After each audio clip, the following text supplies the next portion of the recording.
Hey, second grade. So it has been quite a while since I have gotten to read Mr. Popper with you. So I was getting myself caught up, and so much has happened. So last time I read with you, we just had Captain Cook. Then Captain Cook started getting sick, and lonely, and then Greta came into the picture. So that was two. Now there is Captain Cook, Greta, Nelson, Columbus, Louisa, Jenny, Scott, Magellan, Adelina, Isabella, Ferdinand, and Victoria. There are now 12 penguins. Okay. Remember, Mr. Popper kind of made them a home in the basement. And so we're going to keep reading and see what is in store for them.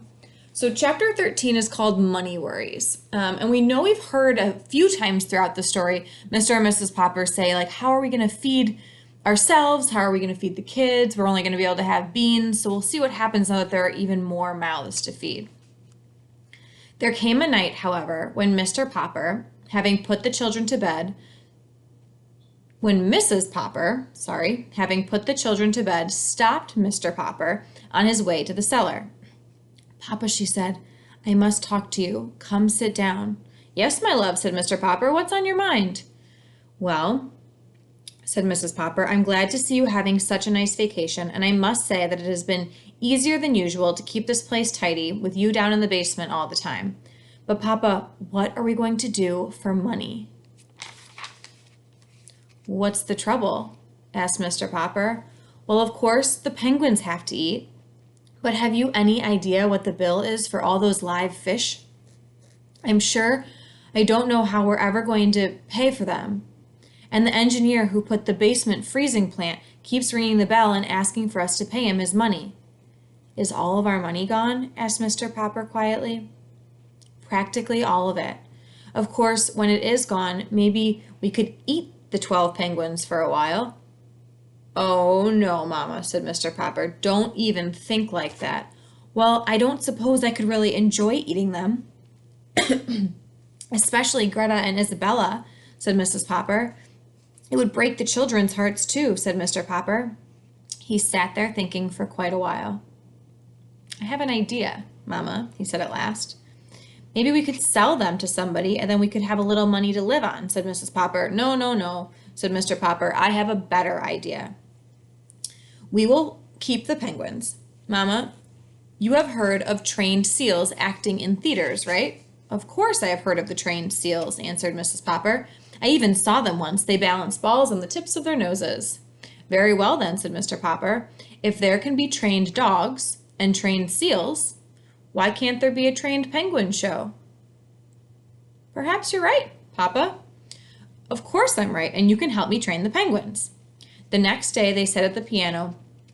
The next day they moved the piano down into the basement at one end of the ice rink. Mrs. Popper had not played the piano since she had married Mr. Popper, but with a little practice she soon began to remember some of the pieces that she had forgotten. What these penguins like to do most, said Mr. Popper, is drill like they're in the army. They like to watch Nelson and Columbus get into a fight with each other, and they like to climb the steps and toboggan down. And so we can build our act around those three tricks. They don't need costumes either, said Mrs. Popper. They already have a costume. So Mrs. Popper picked up 3 different tunes to play on the basement piano. Each song was for a different act, and soon the penguins knew from hearing the music just what they were to do. When they were supposed to parade like soldiers, that means like walk in a line like soldiers. No, I lost my spot. When they were supposed to parade like a lot of soldiers, Mrs. Popper would play Schubert's Military March.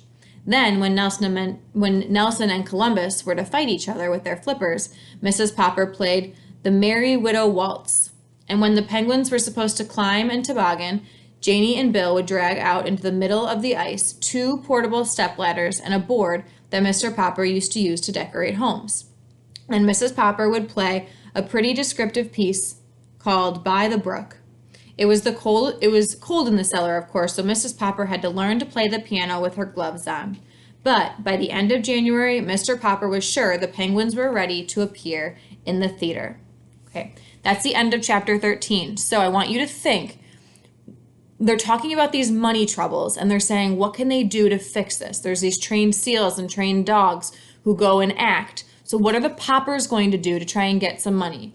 Also, if you're still keeping up with your calendar, we now know it's the end of January. So if you want to start filling out some of the things that they've done in January, add that to your calendar. All right, what are the Poppers going to do to try and make some money?